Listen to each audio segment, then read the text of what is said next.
In the world of keeping exotic pets, cockroaches are absolutely incredible.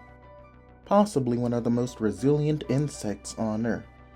They have an ease of care unmatched by anything in the world of keeping exotic pets. Part of the reason is that they are just good at surviving in general. But why is that? What makes them so good at surviving?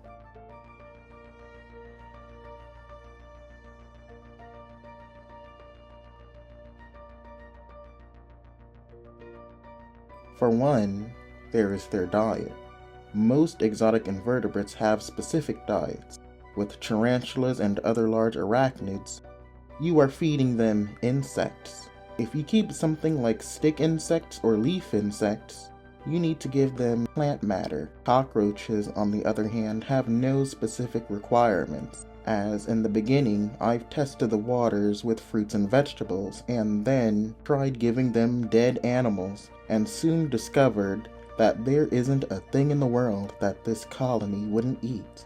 They simply have one of the most diverse diets of any insect or any arthropod in the hobby, making it very easy to feed them. They may not have any impressive weaponry like tarantulas with their fangs or scorpions with their lethal stingers and claws, but they make up for it with their versatility and adaptability. Unlike the aforementioned creatures which need specific conditions that have to be set up and maintained in order for them to thrive, roaches are a little more flexible with their requirements.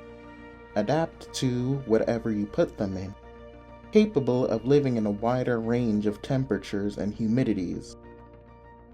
So unless you keep your house frigid, your house temperature is perfect for them. Just give them food, which again could be literally anything. Another advantage is that cockroaches are truly social animals and can be kept in huge numbers with each other, existing, or in this case being kept, as a colony. This isn't to be confused with the eusociality of ants or termites, which form actual true colonies with the queen and different castes of workers. It's just that cockroaches have a tendency to congregate together and have no problem sharing resources with each other, allowing for them to be housed together in great numbers, unlike most other exotic invertebrates like tarantulas, scorpions, vinegaroons, or even mantises, which need to be kept separately due to risks of cannibalism.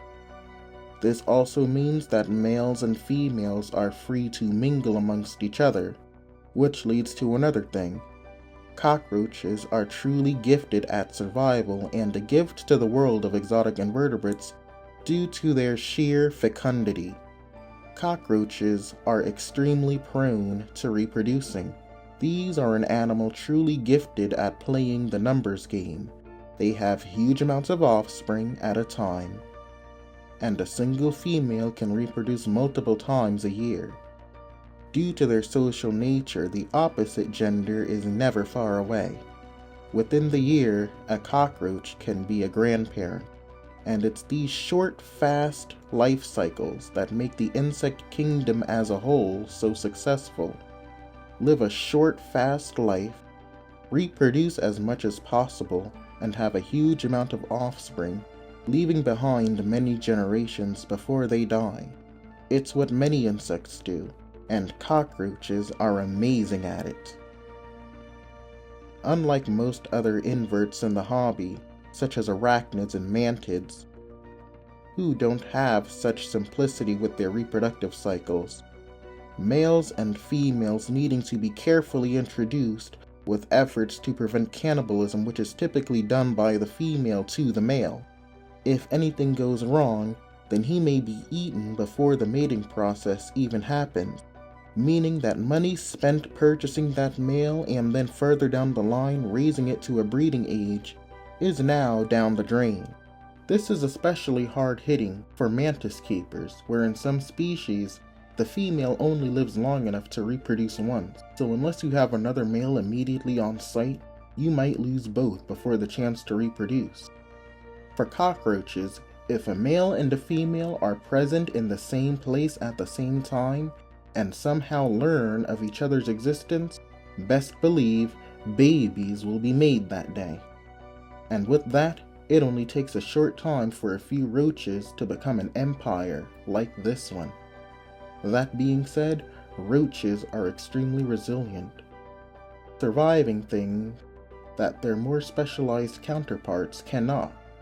But that doesn't mean that they are invincible, which is why most people that keep roaches as a hobby usually restrict themselves to keeping tropical species like dubia roaches or large hissing cockroaches, and many others. They have less of a chance of infesting your house should they escape. Their lower fecundity, although still pretty high, makes them less able to infest the home. Although they are adaptable, their tropical origin makes them less tolerant of the cold. So if you live in a temperate region, their populations won't recover after the extreme cold of the winter, whereas roaches native to temperate regions will recover their populations the following spring and summer, as they do every year. So at the end of the day, you have an animal that isn't a picky eater, adaptable to whatever you are able to provide, but at the same time not so adaptable that it makes them able to take over your home. Social behavior makes them able to live in huge numbers and make the most of small spaces and share resources. And with them taking reproduction into their own hands, they are quite literally the gift that keeps on giving, for those of us that can appreciate them.